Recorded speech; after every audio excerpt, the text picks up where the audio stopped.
যে মাটি থেকে এককালে নুরুল দিন জেগে ওঠার ডাক দিয়েছিলেন, সেখান থেকেই নতুন বাংলাদেশের উত্তরণ ঘটিয়েছেন আবু সাইদ। কোটা সংস্কার আন্দোলন চলাকালে প্রথম শহীদ তিনি। তাকে বলা হচ্ছে আন্দোলন আর দ্রোহ কাব্যের রচয়িতা। তার দুই হাত তুলে শাসকের বন্দুকের সামনে দাঁড়িয়ে থাকা দৃশ্য নিরন্তর উদ্দীপনা দিয়ে যাচ্ছে শিক্ষার্থীদের। অভিভাবক আর সহপাঠীদের চাওয়া সাইদ সহ সকল শহীদকে জাতীয় মেধা যোদ্ধার বীর খেতাব দেয়া হোক। জাতীয় বীরের স্বীকৃতি ও সাহসের ইতিহাস সংরক্ষণের দাবি শিক্ষকদের। খুবই মর্মান্তিক একটা ঘটনা, খুবই দুঃখজনক একটা ঘটনা। তো এই ভিডিওটা যতবার দেখি চোখ দিয়ে পানি চলে আসে ভাই।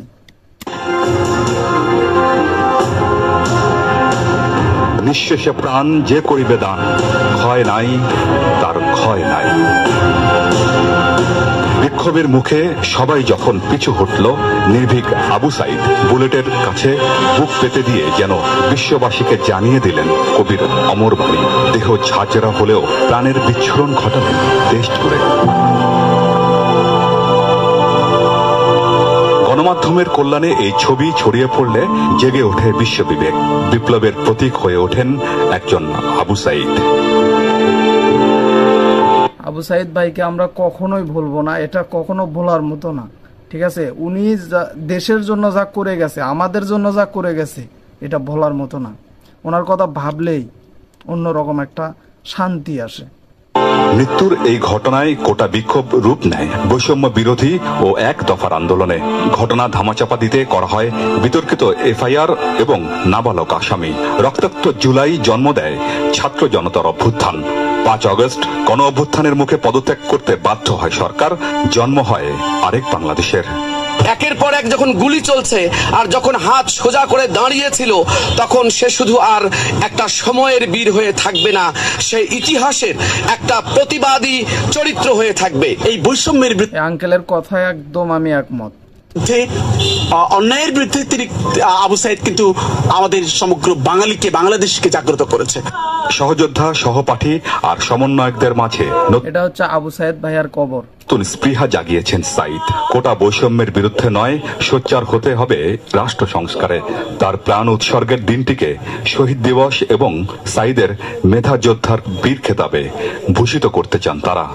মেধা যোদ্ধার লিস্ট থাকবে এবং আবু সাইদকে অবশ্যই সেখানে বীর খেতাব একটা যুক্ত করতে হবে। এই দাবিগুলো আমাদের অবশ্যই সরকারের কাছে থাকবে। আবু সাইদের শহীদের দিনটিকে এই 24-এর গণ অভ্যুত্থানের একটি দিবস হিসেবে যেন পালন করা হয়। যত ধরনের অন্যায় এখনো নেমে আসবে, ছাত্ররা কিন্তু বারবার এই আবু সাইদের মতো তারা কিন্তু প্রাণটা দিবে।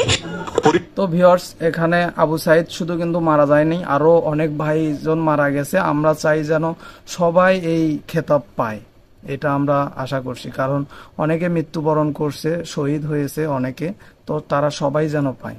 পরিবারও চান সাইদের আত্মত্যাগের মর্যাদা রক্ষা করুক রাষ্ট্র। একই দাবি শিক্ষার্থী আর অভিভাবকদের। নতুন সরকারের কাছে আমাদের একটাই চাওয়া, আমাদের যেই দিন আবু সাইদ ভাইয়া মারা গেছে ওই দিন আমাদের শোক পালন দিবস করা হোক। যারা রাষ্ট্র পরিচালনা করবেন, হ্যাঁ, তাদের এই আশাগুলো, স্বপ্নগুলো বাস্তবায়ন করতে হবে। আমার ছেলে প্রথম শহীদ হয়েছে। এটা হচ্ছে আবু সাইদ ভাইয়ার বাবা। বীর হিসেবে বীরের মর্যাদা যেন সরকার দেয়। রোকেয়া বিশ্ববিদ্যালয়ের ইংরেজি বিভাগ থেকে অনার্স ফাইনাল পরীক্ষার ফলের অপেক্ষায় ছিলেন সাইদ, যা প্রকাশের আগে মিলে গেছে অমরত্বের সনদ। খুবই কষ্টের বিষয়। তো ভিউয়ার্স, ভিডিওটিতে একটি লাইক দিবেন। চ্যানেলে যদি নতুন হয়ে থাকেন তাহলে অবশ্যই চ্যানেলটিকে সাবস্ক্রাইব করবেন। আর আবু সাইদ ভাইয়ার সম্পর্কে যদি আপনাদের কোনো মতামত থাকে তাহলে কমেন্ট বক্স খোলা আছে, কমেন্ট বক্সে কমেন্ট করবেন। তো সবাই ভালো থাকবেন, সুস্থ থাকবেন। আল্লাহ হাফেজ। এতক্ষণ ভিডিও দেখার জন্য অসংখ্য ধন্যবাদ। বাই।